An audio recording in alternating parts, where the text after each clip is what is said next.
Distinguished Chair, I thank you for organizing the first model presentation in 2025. I also thank Guyana for detailing the CARICOM model.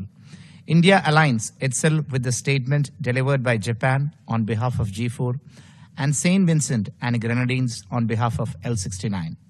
Presentation of models helps member states understand the views of different groups and individual countries on the overall approach in general and position on each of the 5 clusters in particular pertaining to Security Council reforms better. We believe that concrete discussions on different models would eventually pave the way for text-based negotiations, which are absolutely essential for achieving tangible progress on reforms. It is important that member states move away from the endless cycle of discussions and debates towards real negotiations.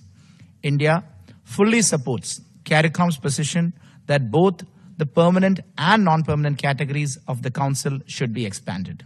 Reforms are imperative in order to make the Council reflective of the current geopolitical realities and enable it to meet its core mandate of maintenance of international peace and security more purposefully.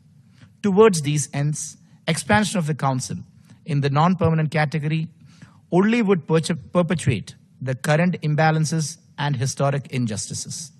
India takes positive note of CARICOM's proposed approach towards regional representation in both categories in a reformed council. It bears mention that India has also echoed support for the representation of the small island developing states sits on the council. India does not support efforts of some cross-regional groupings that attempt to introduce newer parameters, including faith, as the basis for representation in a reformed council.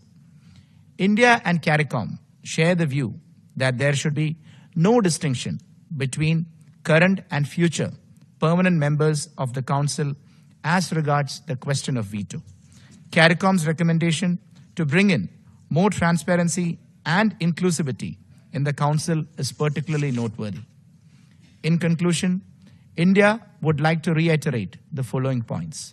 First, commencement of text-based negotiations with clearly defined milestones and timelines are central to real reforms.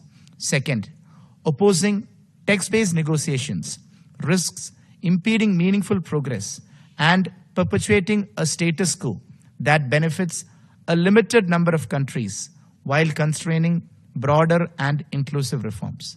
And finally, underrepresented